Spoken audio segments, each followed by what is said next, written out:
কাল্পনিক জগতের সবচেয়ে বড় অ্যানিমেশন কার্টুন হলো ডোরিমন। ডোরিমন দেখেনি এমন মানুষ খুঁজে পাওয়া সত্যিই ভার। ডোরিমন হলো জাপানের একটি মোস্ট পপুলার ম্যাঙ্গা বা অ্যানিমেশন সিরিজ। এই অ্যানিমেশন কার্টুনের মেইন ক্যারেক্টার ডোরিমন, যে কিনা একটি ক্যাট রোবট।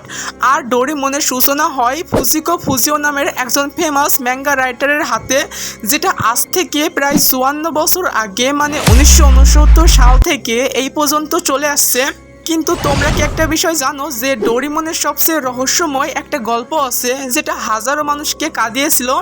তো চলো আজকে আমরা সবাই মিলে ডোরিমনের সেই গল্পটা জেনে নিই। এই কাহিনীটা শুরুতেই আমরা টিভিতে একজন লোককে দেখতে পাই যে হলো বড় নোবিতা। তারপর আমরা দেখতে পাই জিয়ান, সুনিও আর দেকেসুগিকে, যারা আজকে অনেক বড় মানুষ হয়ে গেছে। তখন সেখান থেকে দেকেসুগি টিভিতে নোবিতাকে দেখে বলে যে নোবিতা হলো বর্তমানে জাপানের সবচেয়ে বড় সায়েন্টিস্ট, যার মেশিন সম্পর্কে অনেক বেশি নলেজ আছে। আর আজকে জাপান নোবিতার উপর গর্বিত। তখন জিয়ান বললে, প্রেসিডেন্ট দেকেসুগি আপনি একদম ঠিক বলেছেন। আরও বলে, নোবিতা তো এখন বিদেশ থেকে ফিরে এসেছে, আমাদের কি তাকে কল করা উচিত? তারপর দেকেসুগি হুট করে ডোরিমনের কথা তুলতেই সবাই স্যাড হয়ে যায়। আর সুনিও বলে যে ওই স্মৃতিময় দিনগুলোকে ভুলিয়ে দেওয়া কখনোই সম্ভব নয়। আর তারপরে কাহিনীটা পাস্টে চলে যায়, যেখানে দেখানো হয় নোবিতার বাড়িকে। তারপর দেখানো হয় নোবিতাকে, যেখানে নোবিতা দৌড়াতে দৌড়াতে ডোরিমনের কাছে আসে, যেখানে ডোরিমন বসে বই পড়ছিল। তখন নোবিতা অস্থির হয়ে ডোরিমনকে বলে যে ডোরিমন আমাকে সেই গ্যাজেটটা দাও যেটা আমি তখন ইউজ করছিলাম। তারপর ডোরিমনের হাত থেকে হঠাৎ করে সেই বইটা পড়ে যায়। তখন নোবিতা ডোরিমনকে বলে যে এই ডোরিমন তুমি কি ঠিক আছো? কিন্তু ডোরিমন কোনো নড়াচড়া করে না বা কোনো কথাও বলে না। তখন নোবিতা মনে করে যে ডোরিমন হয়তো তার সাথে মজা করছে, তাই সে বলে যে ডোরিমন আমার সাথে মজা করো না তো। কিন্তু তখনই হঠাৎ করে ডোরিমন নিচে পড়ে যায় আর নোবিতা অবাক হয়ে তার দিকে তাকিয়ে থাকে। তারপর নোবিতা ডোরিমনের ছোট বোন ডোরিমকে কল করে আর বলে যে ডোরিমন নড়াচড়া করতে পারছে না, কি হয়েছে ওর? তখন ডোরিমি বলে হয়তো ডোরিমনের ব্যাটারি শেষ হয়ে গেছে। তারপর নোবিতা বলে তাহলে তো ঠিক আছে, তুমি তাড়াতাড়ি এসে ডোরিমনের ব্যাটারিটা বলে দাও। তখন ডোরিমি বলে যে এটা এতটাও সহজ নয়, কারণ ক্যাট টাইপ রোবটের ব্যাটারি তার কানের ভেতরে থাকে আর তার বড় ভাই ডোরিমন সেই কানটা অনেক আগেই হারিয়ে ফেলেছে। এখন আমরা যদি ডোরিমনের ব্যাটারি চেঞ্জ করি তাহলে হয়তো ডোরিমনের স্মৃতিশক্তি হারিয়ে যাবে আর অতীতের কোনো ঘটনা তার মনে থাকবে না। তখন নোবিতা বলে না, এটা হতে পারে না, এটা মিথ্যা কথা, একটা ব্যাটারি পাল্টালে কিভাবে তার স্মৃতিশক্তি যেতে পারে? তখন ডোরিমি বলে যে আমাদের এখানে কিছু করার নাই। তারপর ডোরিমি আরও বলে যে প্রতিটি রোবটকেই এনার্জি দিতে হয়, কিন্তু যেই রোবটগুলো অনেক উইক বা ওল্ড টাইপের হয় তাদের এনার্জি দেওয়ার সময় স্মৃতিশক্তি হারিয়ে যেতে পারে। তখন নোবিতা বলে অনেক হয়েছে, আমি এখন ফিউচার ফ্যাক্টরিতে যাচ্ছি। তাই বলে নোবিতা তার ড্রয়ারের ভেতরে টাইম মেশিন ইউজ করতে যায়, কিন্তু একটা শর্ট সার্কিট হয়ে সে টাইম মেশিন হারিয়ে যায়। তখন ডোরিমি বলে যে ডোরিমনের ব্যাটারি শেষ হয়ে যাওয়ার কারণে তুমি ওই টাইম মেশিন ব্যবহার করতে পারবা না। আরও বলে ডোরিমি নাকি এখন সে তাকে সাহায্য করতে পারবে না, কারণ টাইম পেট্রোল তাকে বাধা দিচ্ছে। ডোরিমি তাদেরকে অনেক বোঝানোর চেষ্টা করে, কিন্তু তারা কোনো রকমই তার কথা শোনে না, কারণ এইরকম জিনিস তারাও প্রথমবার দেখেছে। তখন নোবিতা বলে ও হ্যাঁ, আমি যদি ডোরিমনের কান আবার লাগিয়ে দিই তাহলে হয়তো সে আবার ঠিক হয়ে যাবে। তাই বলে নোবিতা ডোরিমনের পকেট ইউজ করতে যায়, কিন্তু তখন ডোরিমি বলে যে তুমি তার পকেটও ইউজ করতে পারবা না। তারপর নোবিতা বলে যে তাহলে ডোরিমনের ক্রিয়েটরকে ডাকো। তখন ডোরিমি বলে যে তার ক্রিয়েটরও এই সমস্যার সমাধান খুঁজে পাচ্ছে না, কারণ তিনিও এই সমস্যা প্রথমবার দেখেছেন। এক কথায় আমরা ডোরিমনের সাথে এখন যাই করব সেটা তার জন্য ভয়ানক হতে পারে। আরও বলে তারা টাইম টিভিতে কথা বলতে পারছে, এটাই অনেক, এখন তোমার কাছে দুইটা চয়েস।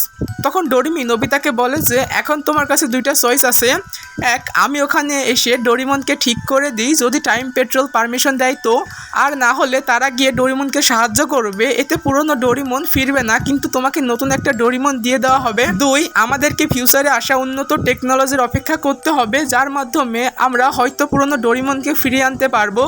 তারপর রাত হয়ে যায় আর নোবিতার মা নোবিতা ডোরিমনকে খাওয়ার জন্য ডাকে, কিন্তু কেউ কোনো উত্তর দেয় না। তখন নোবিতার মা মনে করে হয়তো তারা ঝগড়া করেছে, তাই কোনো জবাব দিচ্ছে না। এদিকে দেখানো হয় নোবিতাকে, যেখানে নোবিতা ডোরিমনের মৃতদেহের সাথে কথা বলছিল। নোবিতা বলে ডোরিমন তোমার কি মনে আছে সেই দিনটা যেদিন আমাদের প্রথম দেখা হয়েছিল? ওইটা নিউ ইয়ারের দিন ছিল। আমি তোমাকে রাকুন ডগ বলাই তুমি রেগে গিয়েছিলে। আরও আমরা একসাথে কত জায়গাতে ঘুরে বেড়েছি, ফিউচার পাস্ট আর না জানি কত অ্যাডভেঞ্চার করেছি। আর যখন সবাই আমাকে নিয়ে মজা করতো তখন তুমি সব সময় আমার পাশে ছিলে আর আমাকে সাহায্য করতে। আর আমি কখনো তোমার প্রতি কৃতজ্ঞতাও দেখাইনি, কিন্তু তুমি জানো আমি অনেক খুশি হই তখন। আর আমরা একসাথে অনেক লড়াই করতাম, তারপরও শেষে আমরা আবার এক হয়ে যেতাম। তারপর নোবিতা এটা বলতে বলতে কান্নায় ভেঙে পড়ে আর বলে যে ডোরিমন, তোমাকে ছাড়া আমি ভীষণ একা, আমার সাথে একবার কথা বলো প্লিজ। কিন্তু ডোরিমন সেভাবেই পড়ে আছে। তখন নোবিতা হঠাৎ উঠে দাঁড়ায় আর সে কিছু একটা করার সিদ্ধান্ত নেয়। তারপর এভাবেই কিছু সময় কেটে যায়। তখন দেখানো হয় নোবিতাকে যে এখন হাই স্কুলে উঠে গেছে। তারপর নোবিতা স্কুলে গিয়ে তার রেজাল্ট দেখেই চলে আসে। তখন পেছন থেকে শিজুকা নোবিতাকে ডেকে কনগ্রাচুলেশন জানায়, কারণ নোবিতা এইবারও হাই স্কোর করেছে। তখন দেখেসুগিও এসে নোবিতাকে কনগ্রাচুলেশন জানায় আর বলে যে সত্যি নোবিতা, তোমার সাথে কারো তুলনা হয় না। তখন নোবিতা কিছুক্ষণ চুপ থেকে বলে যে রেজাল্টে আমার কিছু যায় আসে না, আমি শুধু জ্ঞানকে মূল্য দিই আর এখনও আমাকে অনেক কিছু শিখতে হবে।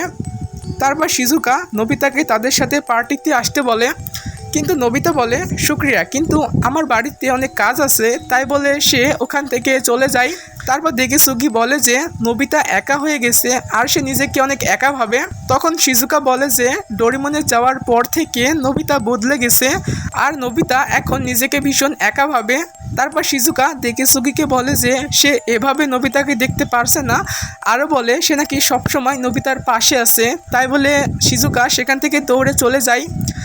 তারপর সিন কাট হয়ে আবার দেখানো হয় বড় জিয়ান, সুনিও আর দেখেসুগিকে, যেখানে তারা ডোরিমনকে নিয়ে কথা বলছিল। তখন সুনিও বলে তারা যদি এখন টাইম ট্রাভেল করে তাহলে হয়তো তাদের দেশের হিস্টোরি বদলে যেতে পারে আর তারা চাইলেও এখন ডোরিমনকে ফিরিয়ে আনতে পারবে না, কারণ তাদের দেশ অনেক ধীরে উন্নতি করছে। তারপর দেখেসুগি তাদের একটা সিক্রেট মিশন সম্পর্কে বলে, যেটা বাস্তবায়ন হলে তাদের জীবন বদলে যেতে পারে। তখন জিয়ান আর সুনিও বুঝতে পারে যে এটা কিসের মিশন আর এর পেছনে কে আছে। তখন দেখানো হয় বড় নোবিতাকে, যে বর্তমানে একজন বিখ্যাত সায়েন্টিস্ট। তারপর নোবিতা শিজুকাকে ডাকে আর তার এক্সপেরিমেন্ট ল্যাবে যেতে বলে। তখন শিজুকা বলে যে আমার তো এখানে আসা মানা, তাই বলে শিজুকা সেখানে যায় এবং সেখানে দেখে যে নোবিতা কিছু একটা করছে। তখন একটি নোবিতার 25 বছরের এক্সপেরিমেন্ট সফল হলো, যেখানে নোবিতা নতুন করে আবার ডোরিমনকে বানায়। আর এটা হলো সেই মৃত ডোরিমন যে 25 বছর আগে মারা গেছিল, কিন্তু ডোরিমনের সেই স্মৃতিশক্তি এখনও সে আগের মতো। আর এখানেই মূলত এই কাহিনীটা শেষ হয়ে যায়, যেখানে ডোরিমন আবারও ফিরে আসে আর নোবিতা আবারও তার ডোরিমনকে ফিরে পায়। তো তোমাদের কাছে এটা কেমন লাগলো তাড়াতাড়ি কমেন্ট করো, আর ভিডিওটা এক্ষুনি একটা লাইক দিয়ে দাও। আর তোমার মতো যারা ডোরিমন দেখতে পছন্দ করে তাদের সাথে ভিডিওটা শেয়ার করে দিও। আর এইরকম ডোরিমনের নতুন নতুন ভিডিও পেতে সিনোটনসকে সাবস্ক্রাইব করে রাখতে পারো। তো ভালো থেকো সবাই, আর চাইলে তোমরা এই ভিডিওটাও দেখতে পারো, এটা আরও বেশি ইন্টারেস্টিং।